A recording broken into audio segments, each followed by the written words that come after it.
Welcome back, everyone. We're just about to jump into our next match, CLG versus Team Dignitas. But first, we want to see which roster changes have you excited this split.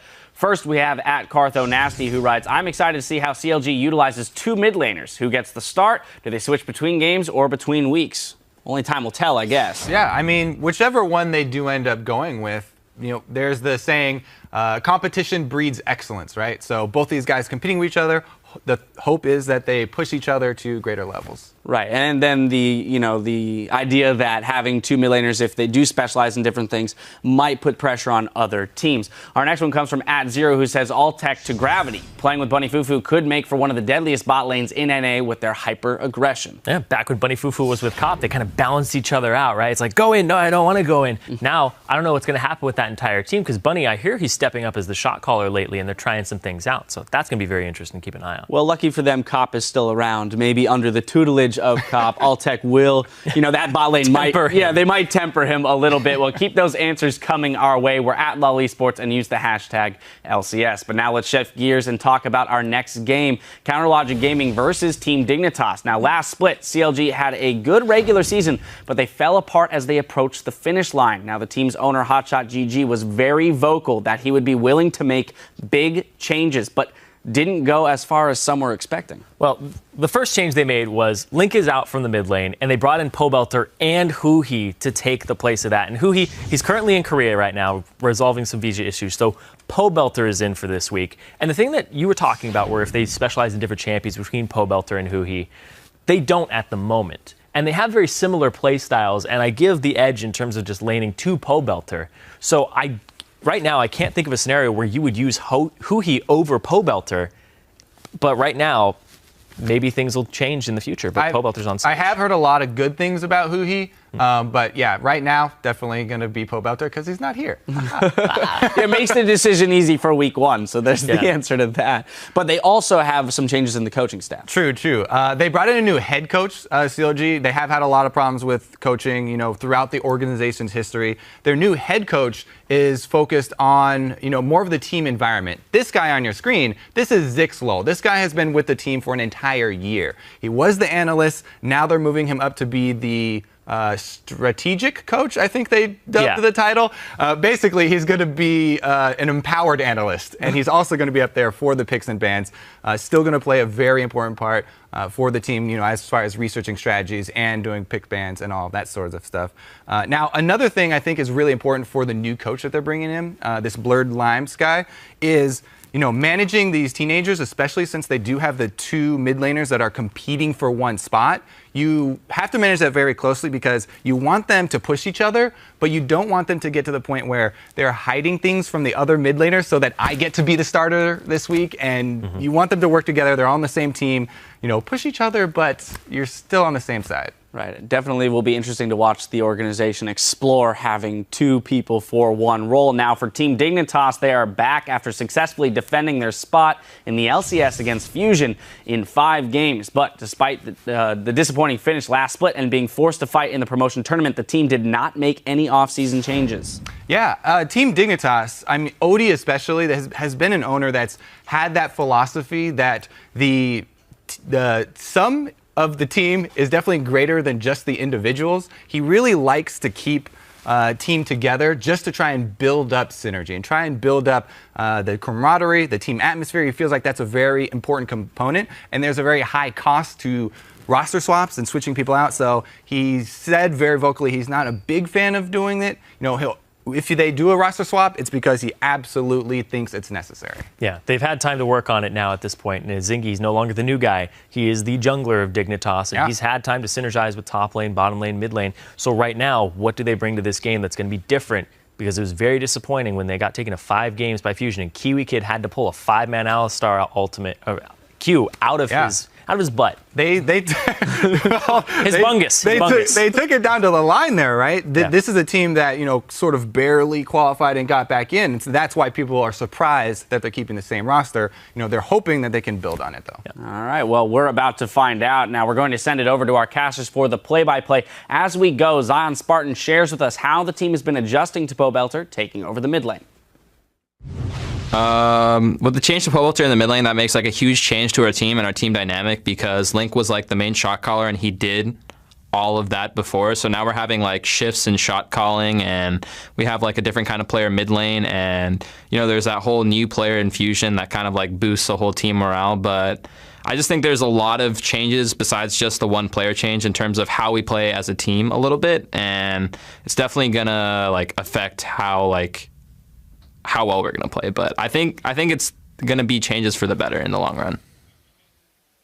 So a lot of changes, not all really quantifiable at the moment, but they know that if it's not just mentally, there's more there. Yeah, they're just going to try and play it out, right? They need more practice with each other, more stage experience with Pobelter in there, and Pobelter definitely the man for game one. Yep, indeed. Let's see how this plays out now with Pobelter mid lane for Counter Logic Gaming on the blue side. It is Zion Spartan in the top lane, Xmithy in the jungle, Pobelter in mid, Double Lift AD carry, and Alfromu at support. And on the red side, of course, the same 5 as last split. It is Team Dignitas. Gamsu in the top lane, Azingi in the jungle, Shifter in mid lane, Core JJ on AD carry, and of course Kiwi Kid on support. A squad definitely looking to put up some better numbers this season and really prove themselves for how far they've come here. Yeah, I mean, the analyst desk was talking about it too. Like, this Dignitas team could actually be pretty good this split, right? They had a very poor showing last split, but that was a lot of volatility in the jungle position. Remember, Crumbs started the split. He stepped down. Then Azingi was their second replacement that they ended up finding because they had Cloud and Wind for a little while. And now they've had an off-season. They also didn't have a coach for the majority of the spring split, so they have Rico in there now, a former Fnatic coach, a very qualified coach for this team. Absolutely. And there's obviously something there. Otherwise, they would have made a roster change in the off-season if they weren't looking to give this roster another go. Well, they will give it another go, and we're going to see it right here. I actually love Gamsu's glasses, just to say. And we start this one off. Thresh, Rek'Sai, and Agragas being banned out here. I think everybody's wearing glasses right now. It's just a thing. It's just a thing. Oh, no coaches.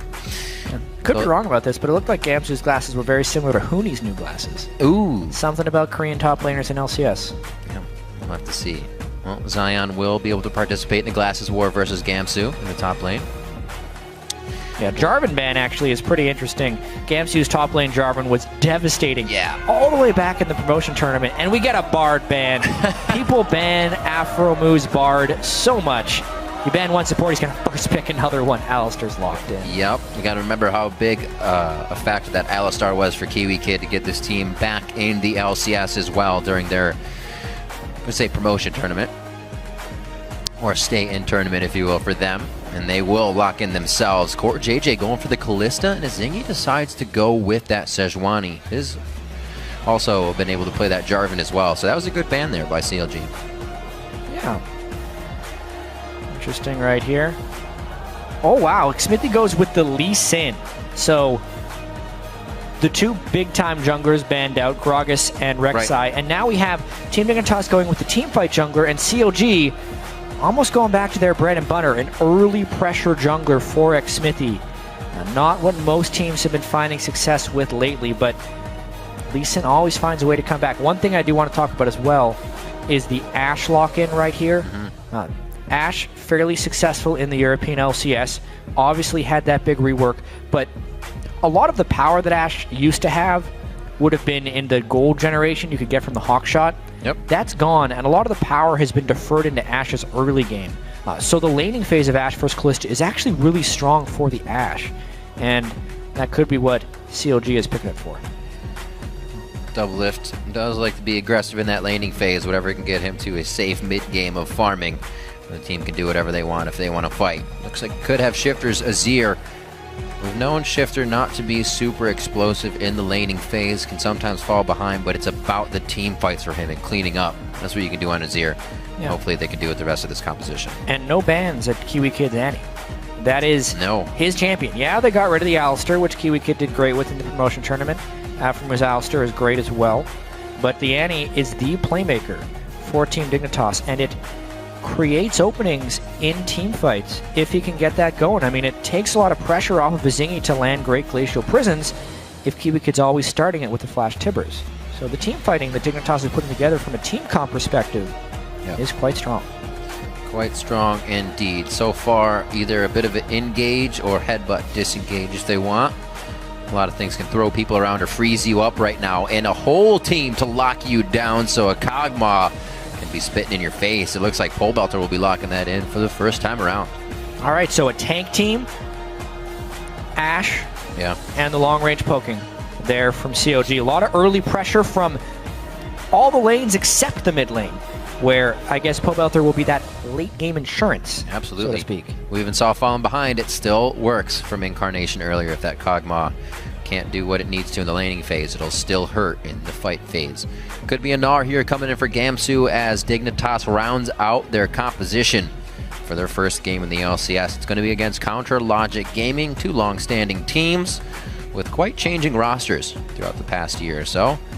And maybe that Hecarim towards the top lane, a safe, strong lane that could provide some aggro, but you can get the same out of this Gnar, which is why it is being flopped back and forth. Yeah, trying to decide. This can give them much more bottom lane ganking threat, especially against an immobile AD carry like Ashe for Doublelift. A lot of stuff is going to be able to single him out and go for him, which means the rest of CLG will have to pick up the slack behind him if Doublelift gets focused. Well, we will see. Core JJ may want to go aggressive here with Kiwi Kid. Like to see how Zion Spartan and Gamsu handle it if we get the lane swap coming into this one. It's going to be difficult for both of them if they just have to kind of go around with Xmithie and a Zingy. Also looking at those two junglers too that didn't exactly make an impact for their teams last year, maybe trying to do so this year. Xmithie kind of had a bit of a falter at the end of the season, and a Zingy as well. Kind of looking for him to really bloom. Yeah. CLG still confident in Xmithie's mechanics. Yep. Standing behind their jungler despite a ton of community criticism at his play in the playoffs. Zeke Soul as well doing picks bans for them right here. Well, the coaches are ready. That means the players are more than ready to get on the Rift, and we're going to be heading into Game 3 soon. So start sharing your picks for this match on Twitter. Send hashtag CLGWin or hashtag DIGWin to @LOL Esports as usual, and you'll be seeing how your vote counts in just a little bit at the bottom of the screen as we get into this third firefight going on in the day. The North American LCS Summer Split Game 3 here for 2015 going live. And it is going to be CLG versus Team Dignitas. We'll see what Pole Belter has in the mid lane for CLG and what Dignitas has done during the break to make this a better team. Yeah, and speak back to Team Dignitas a little bit as well. Gamsu and Core JJ plus Kiwi Kid in the laning phase were actually really strong throughout a lot of the LCS split. It's just they couldn't ever really quite bring the team play together. So that's basically what I'm going to be looking for here. Yeah. Does Team Dignitas still have those strengths in the laning phase? And how well can a Zingy work with the rest of the team now, especially when he's in this mismatched early game power jungle matchup against a very aggressive Lee Sin and Xmithie, while Zingy tries to farm up until 6. Ooh, Gamsu, some nice dodges there, making sure he doesn't get hit by anything, but they have the vision. Afromu gives a little laugh on the cow. So everybody's going to get their deep wards that they want this game. It's all about how that actually is played out. That'll be seen, and it will see anybody. Same with that one. We have seen that people can sneak by if you don't place it deep enough. You try to hide your ward, but teams just give up on that. Nobody's going to be taking it out by the time it gets there. Yeah, this is the early game deep warding that you would expect that we didn't see in the TSM Cloud9 game. TSM Cloud9 game, they let one team do it, and then Cloud9 didn't sneak in the backside. Yeah. Here, Dignitas takes the bottom side of the map.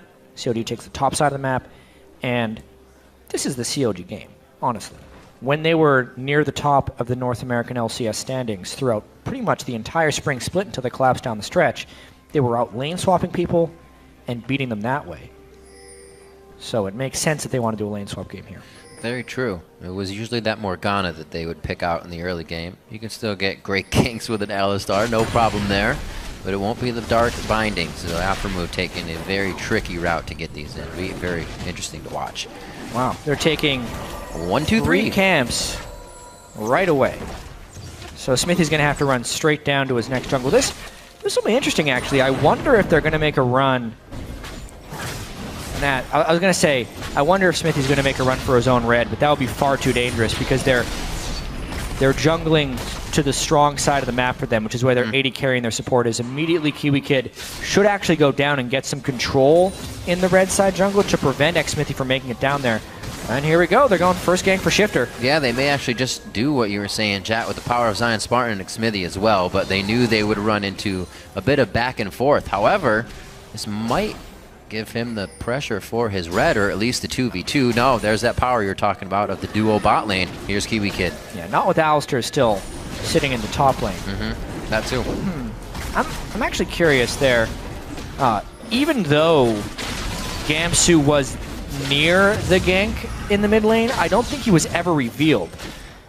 So Afro's actually just been waiting up in that top lane, toying with him, basically trying to fool Dignitas into thinking that it's just a solo Ashe up there, and then surprise Alistar in a brush for the last 3 minutes. But Afro's really playing a lot of League of Legends right now. Finally moving 2 minutes after sitting in the brush. He was grazing. Give him a moment. There we go. Eating the grass out of the brush. So he's revealed. He is now revealed. Starting to use a few of those relics as well along the way. I think his first reveal was for that siege. This is actually really important. Let's see how CLG can pull off this lane swap timing. They want to catch Team Dignitas before they can get to the turret, because this is a giant wave crashing and Team Dignitas wants to collect it. But Team Dignitas is slow on this rotation, meaning if they try and make the run for it, they're going to die. Oh. So it's a little antsy. Huge CLG wave they're going to miss. Gets what they want, right, and Dig misses that. Oh, but now that they're revealed around the turret, this will be interesting. 3v4 in between the turrets.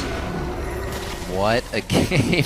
Yeah, it's all about how many CS CLG can deny here at the turret. Team Dignitas wants to make the move up, but they don't want to risk the 4 members from CLG right here. Meanwhile, CoreJJ is freezing, but it's not the same level of trade. That's a giant wave that CLG has been able to deny, as well as a bunch of people's time. Still looking for a little more out of this as well. Why not? The wards are there if you keep the pressure on. Make it hurt as much as possible. Zion Spartan backs. He is now teleporting to the bot lane, and CLG did get their swap. And that's what you were talking about before, Jat, trying to get the swaps in their favor, catch somebody in transit. Unfortunately, it didn't work that time. Back down to the bottom lane. See CoreJJ match up with Zion Spartan here. xMithy just grabbing crab control as he knows he's going to be on the backside of a Zingy somewhere, and that trouble would be pretty nice. Looks like the smite has actually going over to xMithy if he already grabbed that one. Yep, going to try and deny him as much as possible. It's interesting seeing CLG just kind of go back to exactly what they were winning with in the regular season.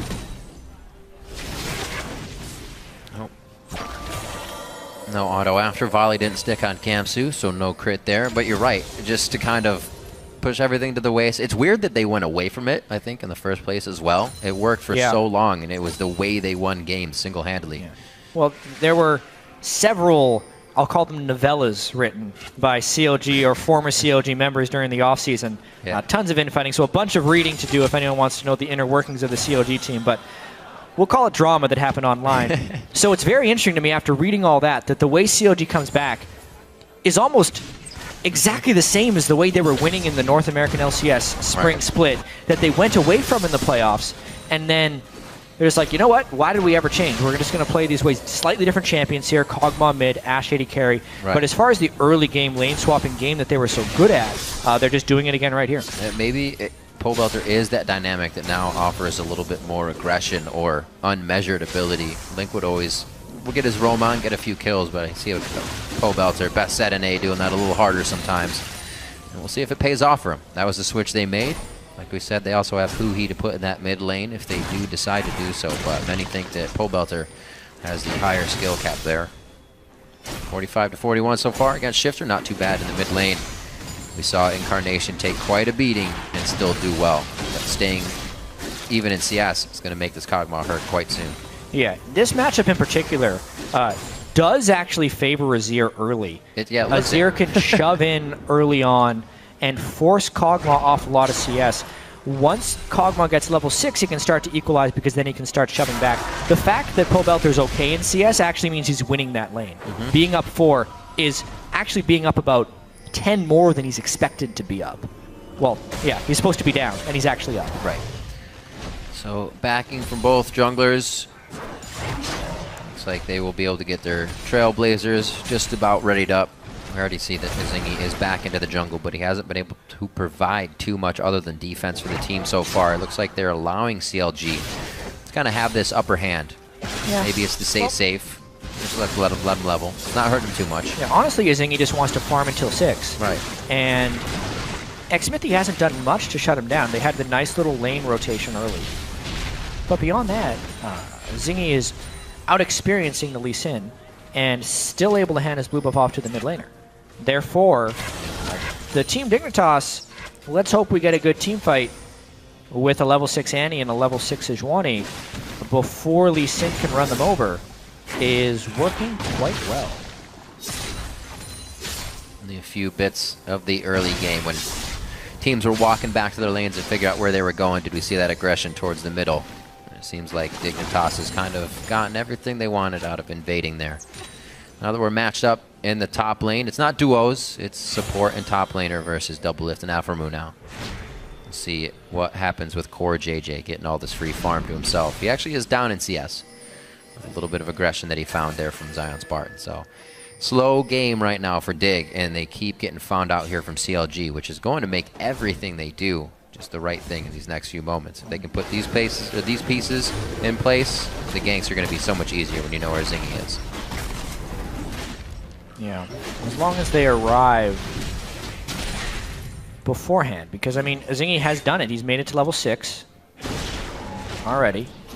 Not super early, but not tremendously far behind Xmithy. You can't really look at the clock in the game to judge that, because when you do lane swaps, oftentimes your experience is heavily delayed. Yeah, pretty subdued early game here from both teams, and that does favor Team Dignitas, at least a little bit. The Ashe and Kog'Maw have great late game scaling. It's really just Lee Sin who's not great late game. So overall, the team compositions, you could argue a couple different ways for which one is better late. Honestly, if Pobelter gets going enough and Doublelift gets his items, CLG could actually have the better late game here, which might explain their relatively passive play despite having the Lee Sin. So how about that poke? We saw how much it hurt Incarnation when he couldn't get his blue, so hopefully that starts going over Pobelter soon. A lot of variables there for that mid lane Kog'Maw, so he can get to the late game safely, and we'll see if CLG can protect him. That's what people said they've learned about playing on CLG, is to protect people, mostly the AD carry, as it comes to be, but it can work all the way around. Putting on that Ranger shot, able to get a few extra bullets in there, and didn't have too much slow. So only a crit shot, couldn't get back to him again. And seeing that new Ashe go to work, and we'll see if Doublelift can put up some big numbers here as we get into the late game. Still waiting for this initiation that they have, whether it's Aphromoo to fly in, then an arrow, then more lockup from Zion Spartan. They have a lot of potential to keep somebody in place with this team. Yeah. Good CC on both sides, actually, so we could end up getting some pretty bloody team fights. You see Pobelter being able to lock people down. Afraid with that cleanse already, summoner spell. Shifter brought it as well. Both of them know it's going to be difficult in these fights to keep moving and keep away from the enemy. Yeah. Have to touch on the CS at this point in the game as well. The thing that CLG excelled at more than any other team wasn't necessarily just CS at 10. It was CS differential at 10 between the bottom and the top laners. That's usually what most teams have to do, is in a lane swap situation, is they sacrifice one for the other. But what CLG would almost always tend to do is just do the trade straight up better. So CLG is sort of sacrificing Zion Spartan's farm for Doublelifts, but the differential between Gamsu and Zion Spartan is almost 30 at this point, and Doublelift also has a differential. So as far as lane swap farm goes, CLG's around plus 40 in overall gain in the first 11 minutes. Very, very well played. We've heard Zion Spartan in interviews before saying it's a privilege to be able to get that CS. Now that he's in a 1v1 lane, I'm sure he's smiling ear to ear, as that privilege is quite easy for him. Also, awesome hog shot by Doublelift, seeing that big wave build up in the top lane, saying this could be dangerous. I wonder if anybody's around us. And he actually finds a Zingy over at his Krugs. Very nicely done. Giving more information over to Smithy and the rest of the team to play this one easy. Also gives Zion time to get up here, make sure they don't have control over Dragon before CLG does. Perfect. Haha. Got the ward. Interesting moment of the game here for sure. Looks like we're seeing both teams look at Dragon around the same time, as you were saying.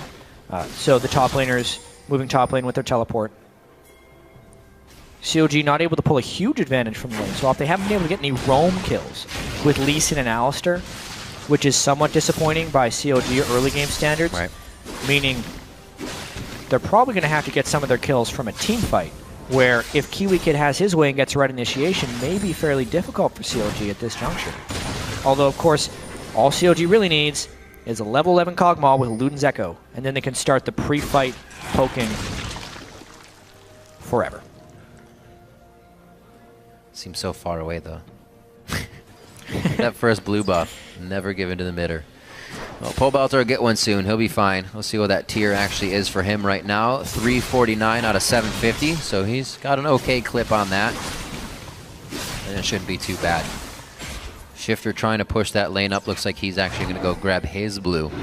Here's Sejuani. Safe. Whoa! Oh, indeed. Tibbers goes right down to double lift. He leaves Aframu there. He knows he will be all right, even with the Fate's Call. No problem. CLG is going to just walk out of this one with Rush Hour safe and sound. Yeah, both summoners burned from double lift and from Kiwi Kid. I really like what Aframu did there, using his Unbreakable Will and then walking forward so the double lift wouldn't get caught in the Glacial Prison. Means Alistar doesn't take much damage, and double lift hopefully gets to continue his farm.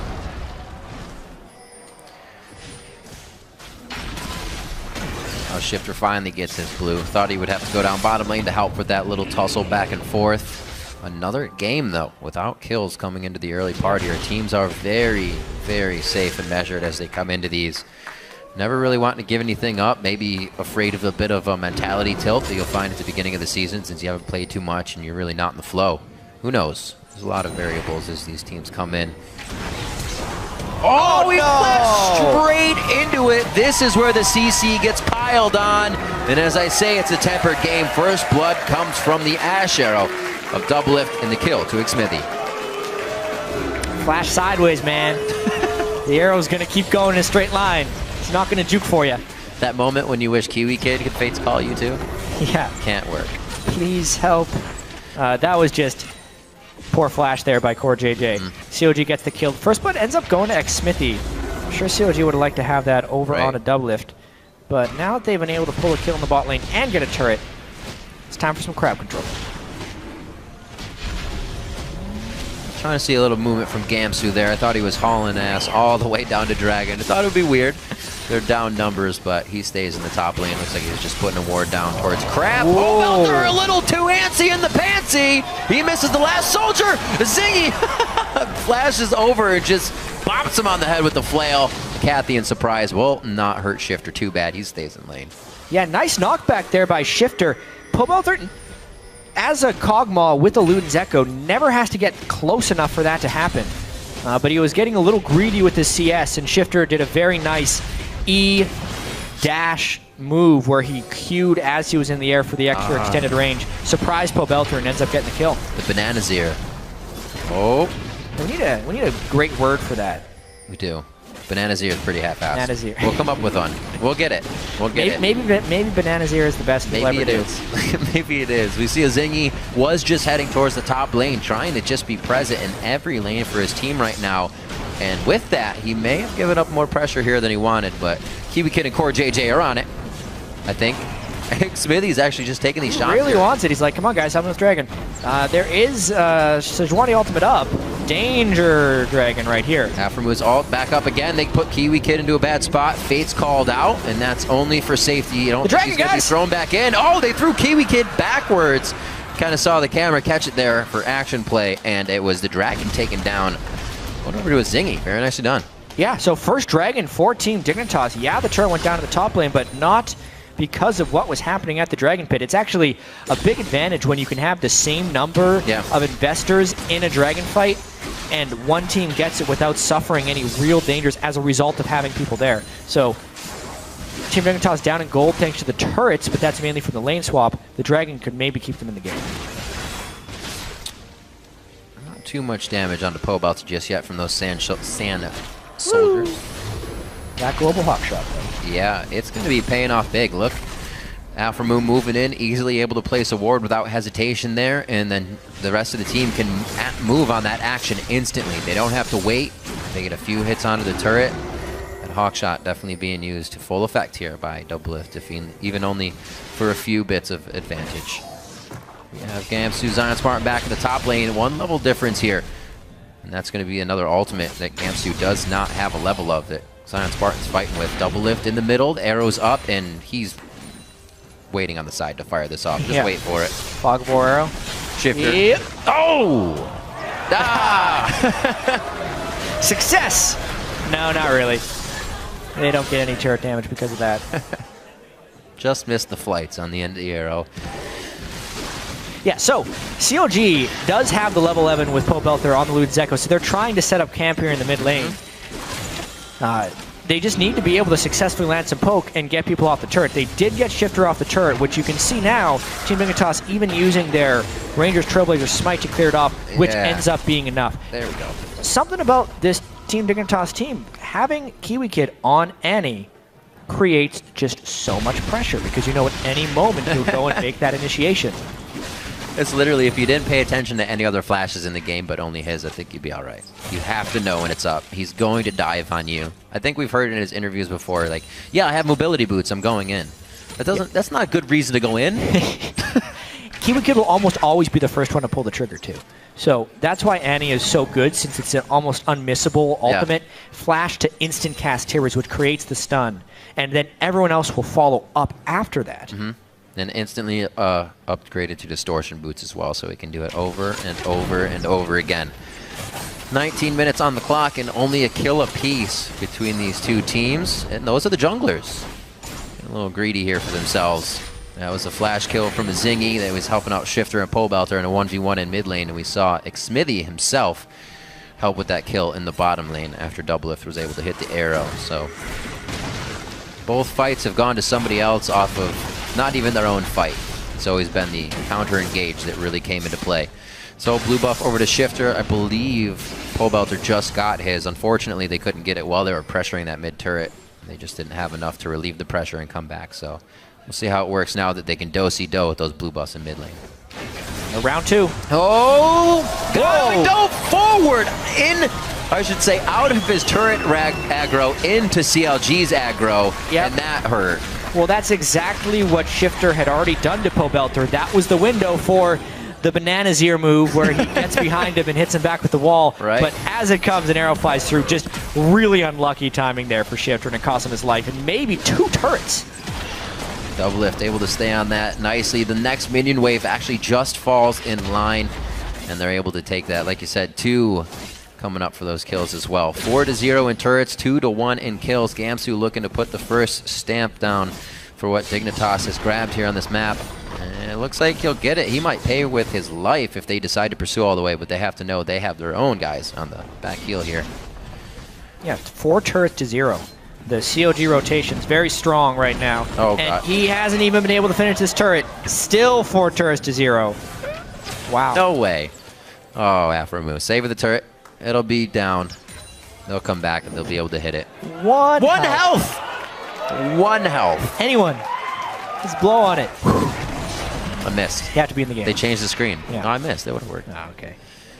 So Gamsu's back. Also with Ignite in that top lane. Wasn't able to use that throughout the entirety of his laning phase because he had Kiwi Kid there. And he was behind trying to recuperate that CS. Hopefully finalizes a few kills that will be pivotal for these upcoming fights, though. Haven't seen too much pressure from anybody but that first bit of a Zingy ganks. Yeah. COG not giving windows for Team Dignitas to go after them.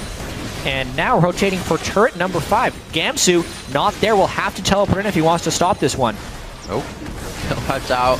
Grabbing a little Why aggro. onto Afromu? That just doesn't make much sense. Why onto Afromu? Indeed. He can just break that crowd control immediately, and they're onto a Zingy, making sure if the tank is dead, everybody else is going to pop immediately to this team, especially since Pobelter can start to living artillery the squishy targets on the outside now. Of all the targets with flash tippers up when defending a turret, the guy you can't kill because he's immediately going to break your CC and then take 70% reduced damage. CLG really harassing down these turrets already from the Ludens poke, as well as having the Ash poke. These guys just siege monsters, and still Gamsu not teleporting in. This is an inhibitor turret going down. 6 turrets to 0. 22 minutes in, Jat. Absolutely crazy play. This happens when you have full map control. The pink wards are forward for CLG. The hawk shots were in the right spot. The arrows from the Fog of War doesn't let Dignitas engage from anywhere. And we'll see if Zion Spartan goes down here. Gamsu flies in, but he only has about 10% mana as he gets into the core of the fight. Can't do much from that point on. JJ out with Kiwi Kid on the backside as CLG still kind of just able to spit in that damage from long range. Jeez, and then when Gamsu actually does teleport in, it's after he's shoved at the bottom lane, so still 0 turrets for them. Oh boy. AP Kog'Maw burst. Oh, Shifter. There's a lot of scary things happening right now. Oh, he took... Shot right through the soldiers. right through the shields. Oh, he was too close. Yeah, CLG just took such heavy control of this game, mainly just by trusting in the power spike of the AP Kog'Maw right here. They pushed through so much. Team Dignitas could not find the right initiation. Look at that. Sejuani ultimate on his Zion Spartan, so the front line doing its job there for CLG. Gamsu only ults one person back, the Afma who didn't have his ultimate, so he goes down. But CLG sticking strong, knowing their compositional strengths, taking the turrets because of their early lane swapping supremacy, and just playing this game very well. He tucked his tail in on that one. Oh! Of course there's going to be more crowd control. Look at this team. You still have Arcane Smash as well. There it is. Slows him down a little bit more. And with Aphromu's cooldown, it's like you got a Malphite ulti coming in the next few seconds. Boom, boom if you need it, but you don't. Because bang comes from Zion Spartan. It's pretty remarkable that CLG still hasn't given a turret up to Team Dignitas. That guy in the top lane's got 1 health. Gamsu keeps trying down that bottom lane, but now CLG has control. Look at the giant minion waves in the top. With super minions, you're not going to push that down back. And CLG just valiantly defended the bottom one, plus the dragon control for their first dragon into the game. Not their priority. Their priority has been turrets before anything else. Oh, it's their first dragon. I was like, dragon number 1. That's right. They have actually just pushed too fast in this game for there to be that many dragons even spawned yet. So the second dragon of the game goes down. That's going to be coming up at about 30-40 for the next try in these teams, as they are both at 1-1. Really no advantage to come from that just yet. CLG is looking to grab that off of this next outer turret to drop the last one before the inhibitors are left. Slowly but surely. Another minion wave is quite far behind. Smithy actually looks like he wants to get behind this turret real quick. He's going to be seen out by Gamsu, though. Yeah, this is a very potent siege. They already have super minions pushing in the back. Gamsu doesn't have his teleport up. CLG just knowing their power spike perfectly right now. They also have Aegis completed onto the Alistar, Frozen Heart, so they have the ore items required. Double item power spike for Doublelift as well. Like, everything is timing just right here for CLG, and they're just going to wait for Dignitas to jump on them, or wait until they can get initiation. I mean, he's dead before he jumps in. Gamsu died on the way in pretty much. They are able to grab Doublelift on the backside. Shifter gets his target. Now he's 1v1 Pole Belter, but it's only a few shots for Belter to take those kills for himself. And it actually goes over to Zion. They are making sure Pole Belter is not alone in these fights ever. And it helps to keep him alive as well. Only Doublelift goes down for CLG. Still nice dive in there by Shifter to get it down. It's just not enough to save the turret. Not to mention they have a Nexus turret taking significant fire inside their base. Still doing what they can. Dignitas' initiations look fantastic, but they all get shut down so quickly now due to the power of CLG. Gamsu's ults are right through the core of the team. Shifter can get where he wants, but they can't last long enough, unfortunately, at this point with the damage CLG has done. That inhibitor turret will stand, but not for too long here. It was 26 minutes in, and it's 8-3.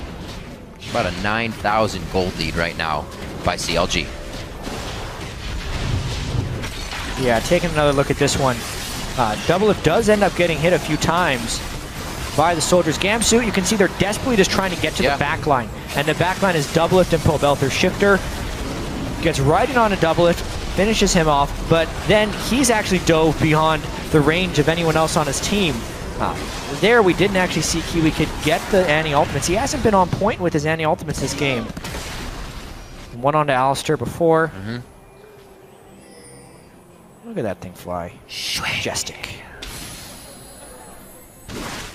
Very nice. Good follow. Meanwhile, everyone from Team Dignitas is just in the jungle. CLG looking for the Baron grab. Pretty much just walking Dignitas into this section and taking what they want when they want it. I don't even know if they're going to get Dignitas to come out of the base, though. They may have to just go right for the win here. And they've done a great job. It wasn't exactly how they started. They did do the lane swaps, but they weren't worried about the picks. They were worried about what Dignitas did when they got to the lanes on the lane swap, and then they attacked. A little bit different, but all along the same. CLG getting what they want. Aframu keeping the smiter away as best he can. Oh, man. Can't smite if you're not in the pit. Very nice Ash Arrow to come through and lock down on that Baron smite. Smithy's going to go right by, almost hitting this. Knows he has the vision, but does not have the range. And CLG look to set up the offense one more time. The Baron now, they'll cap the cavalry to help out the minions. They actually may get one more back in here. Why not? Let's see what they grab. Yeah, Double had enough gold to build a Last Whisper straight off. So it's definitely worth that. Yeah. Pobelter picks up another Elixir of Sorcery. That's his second of the game. The extra mana regen from that is actually pretty important for Kog'Maw, who just wants to poke spam. Even with the blue buff, you can still run yourself out. So as much mana regen as you can get. And yeah, it looks like CLG is going to be setting up for the inhibitor sweep. Team Dignitas is going to have to engage them before they get poked out. Yeah. So Dignitas, I feel like if Dignitas wants any chance here, they have to fight almost immediately. And they definitely can't get cut out of position. They're trying to push that top wave. So close to taking the turret down. What? Oh, right by. Can't do much to get out of this one. It's a flash in from Aframu as well. And Core JJ is just completely caught out of position. Cannot get help from Kiwi Kid. You saw the team saying, try to get out of this if we can. It's not the fight we want to take. And it was not a fight they wanted to take. Yeah, now 3 people down with Baron buff and a wave in the mid lane. This could be CLG's game. Aframu with the ult on, able to just take the complete laser from the inhibitor turret as it shreds the resistances. It's going to be all right. He's a big mean cow this game. Beautiful scores across the board for CLG here. Coming out with Pobelter in the mid lane seemed to work out very nicely against Team Dignitas with a few quick lane swaps in the early game, and that seemed to right everything for CLG to come through. Now Gamsu gets hit. They want to clear the last few members of Dignitas off the rift before they clear the Nexus. That's at least going to be 2 more, or 1 more I should say. Gamsu got out alive with his life as they started the Nexus turrets. Yeah, they're out of super minions right now, though. I wonder, there's respawning and a home guard Hecarim coming after them. This might not be over yet. Fate's call, Annie's in, Annie's out, Timbers goes down. They are able to get a nice dodge out of that. Quickly safeguarding in, Smithy saves himself, but getting out of here with Baron will be nice. They can get maybe 1 last push with some minions. It's wearing off pretty quick. Maybe double lift here in the bottom lane. Yeah, another dragon to come up just to be completely safe, you know, for the extra turret damage, because clearly why not? They haven't killed enough turrets already in this game.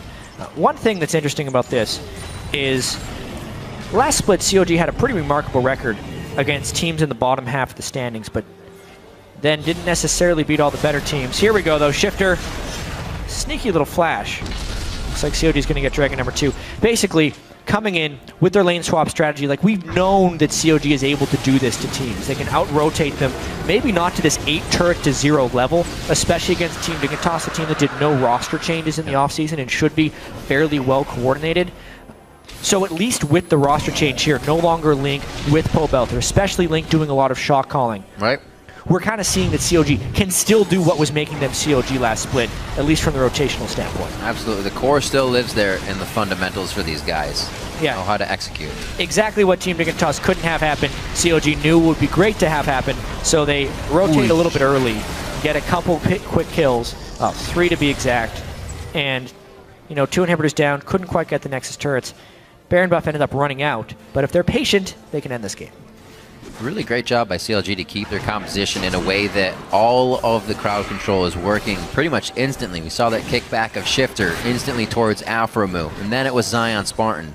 1, they're positioning for it, and 2, they're not stacking the crowd control. So works out. It's nice. See what they can get out of this one. Zingy goes in.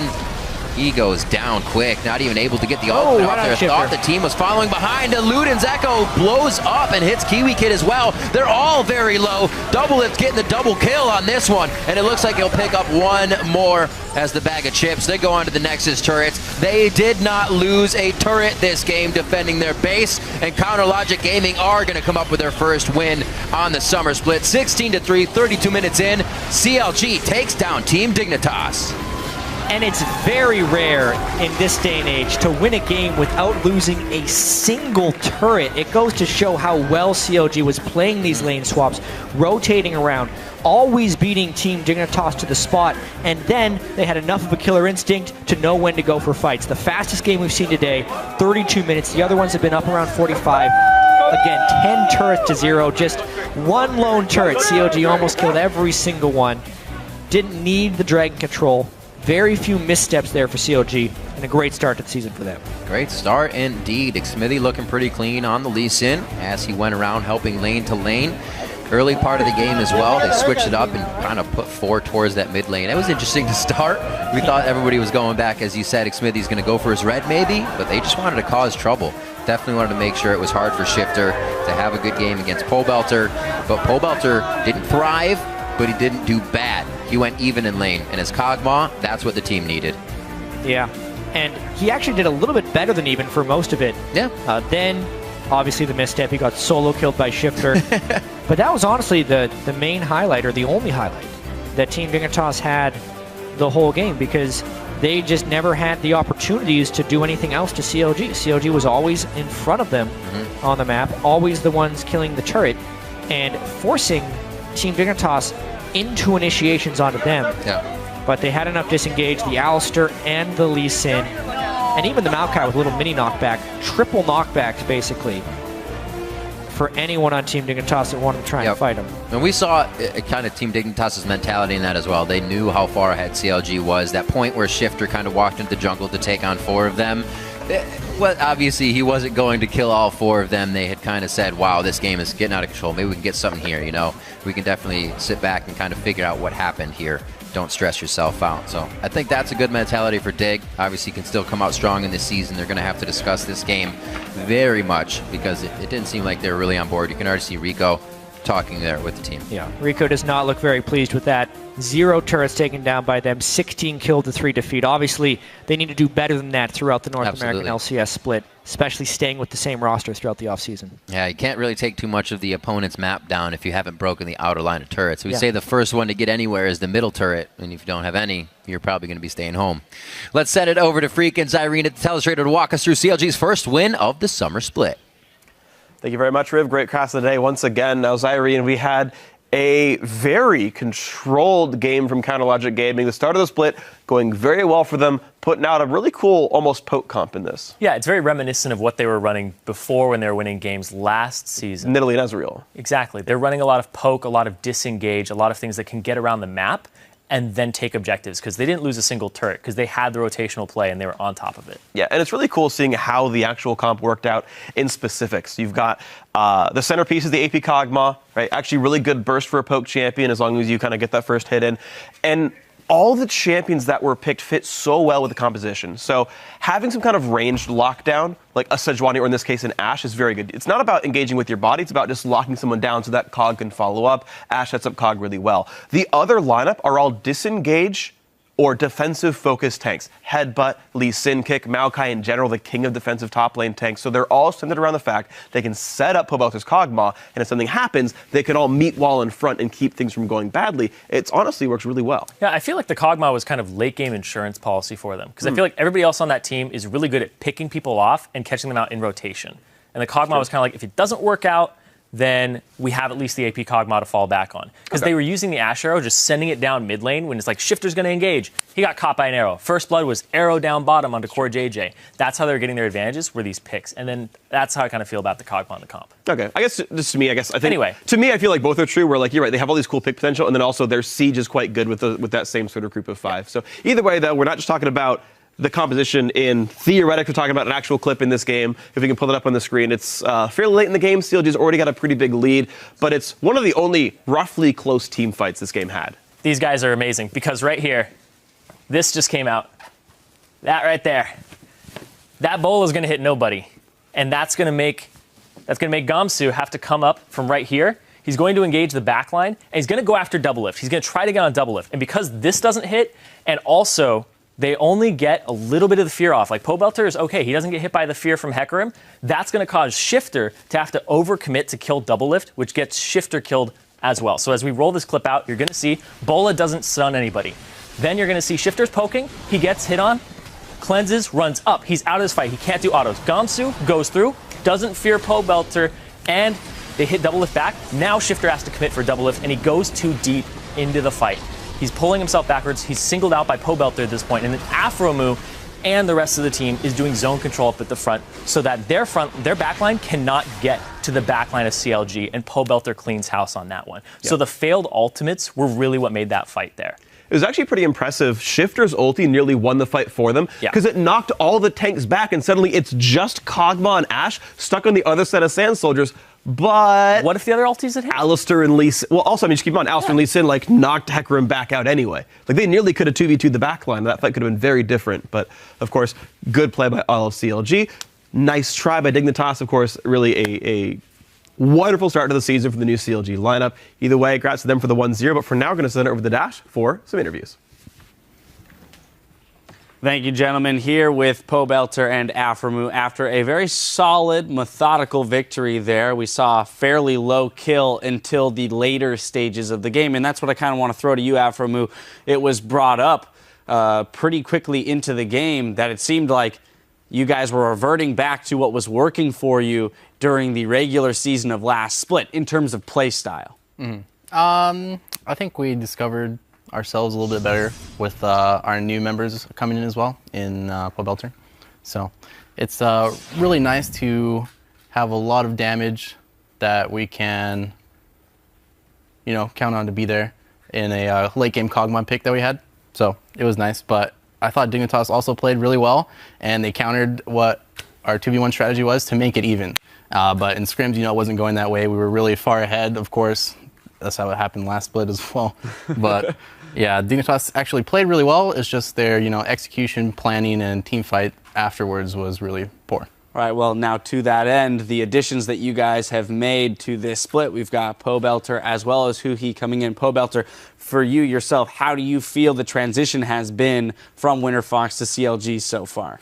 It's been, really great. I knew it would be probably an upgrade because obviously CLG placed higher than Winterfox. Winterfox got relegated, so I knew it would be a little better, but I feel like I fully trust all my teammates, and I don't know, I just think they're all really good, and so it's really nice to play on a team like this. And so how exactly is scrimming going to work once we have Huhi here? Because I think there's going to be some, a lot of people are curious as to how the dual mid laner thing is going to work. So when we've got both mid laners here and present for all weeks, dividing time between the team and actually being able to level up the team synergy with both mid laners has got to be difficult. Yeah, honestly, that's up to our coaching staff. That's to their discretion. I'm not privy to how exactly it will be handled, but I trust that they'll do a good job. At the moment, do you feel that there's a glaring difference between the two of you as mid laners, a strength that you bring and a strength that he brings that's going to allow you guys the capabilities to put more strategies into practice? Huhi's actually still in Korea working out his visa with management, so he hasn't been able to, I haven't seen him come over and scrim with the team yet, so I'm not exactly sure so far. But I'd say generally I'm more of a risky player, and I'll put myself in a riskier position and use my own summoners to deal more damage, but he just likes to play more methodically. So I think that's the difference. Well, and so then on the other side of things, we had some support staff changes. We have Zixlol moving up into kind of the head. How did Kobe named it the analyst with power, essentially. And then we have Blurred Limes coming in. How has the shuffling around of management been for you guys so far? It's more defined in what our coaching staff's roles are. So we have Chris, who's our new coach, who handles more lifestyle stuff, as well as, the egos that we have on the team and attitudes, and he really just breaks it down and kicks our asses essentially when we screw up. He also makes us have a lot of physical activity. So good. In the morning, we'll do a lot of stretching, we'll run, we'll go play basketball 3v3 or something like that. So it's pretty cool. And then we have Tony, Sir Tony Coach Gray. That's what we call him. Sir Tony Coach Gray. Yeah. I like it. Who is more the strategical mind and sets up our picks and bans, talks with us how to play the game, what champions we should be playing. So he does the more, that kind of stuff. Right, so this time around, the composition that we saw you guys build, we had the Kog'Maw for that late game poke and just high amounts of damage, as well as we saw the Lee Sin come back in and the Alistar with the Maokai. So a very solid front line with, Smithy building full tank on that Lee Sin. Is this kind of what the new mid lane situation is allowing you to do? Put a lot of pressure on the 2 carries and a massive support system between the other 3 players? Honestly, it's just how the meta is right now. We're playing the tank meta, so really it's just like when most of the bans are towards all the tanks that are OP. You have Gragas, Rek'Sai, who's really tanky. Sometimes Sejuani's banned, so really it just goes down in the tier list. Who's the next most tanky champion that you should pick? And then you have a solid backline with long range that you can kill people with, and that's usually how the meta goes right now. All right, well, we've seen Ashe come to fruition. I, for one, am very excited about that champion coming back into the meta. Finally, I do want to get you guys' thoughts on the other top-tier teams, coming into this split. We saw C9 and TSM play it out earlier in a very exciting match. Pobelter, thoughts on those 2 teams, the way that the C9 roster is incorporating Incarnation and TSM coming out of MSI after that game? I think that game in particular, it was kind of weird actually, because TSM, it feels like they should have won that game because Bjergsen was up like 100 CS in mid lane, but ultimately C9 just had the better team comp. They had Rumble Kog'Maw, I think, versus, 2 immobile carries. And once it gets late enough in the game, then they can just pretty much kill your backline without TSM's backline being able to deal any damage. So I think that game was won more so on picks. TSM and C9 obviously still going to be 2 of the best teams in NA. Right, so into that end, right, we've seen where 2 of the best teams, are as of right now. We've had a good litmus test for, where 1 and 2 are at the beginning of this season. We've now watched you play. You guys have had your first try on the LCS stage with this roster. Aphromoo, how do you feel the outlook of your season is? I'm asking you to project 9 weeks into the future here when we're approaching playoffs, but do you feel that this CLG roster with the new coaching staff and the ability to swap out mid laners, will find their spot back up in the, in that top echelon of teams? I like to quote Darshan on this, where he says we're going to be a top 3 team by the end of the split. So that's what I believe as well. All right. Well, glad to hear it. Once again, gentlemen, congratulations on the victory, starting the split off right, 1-0. Team 8 and Team Impulse are loading onto the stage and will face off in our 4th match of the day, so don't go anywhere. The North American LCS continues after this.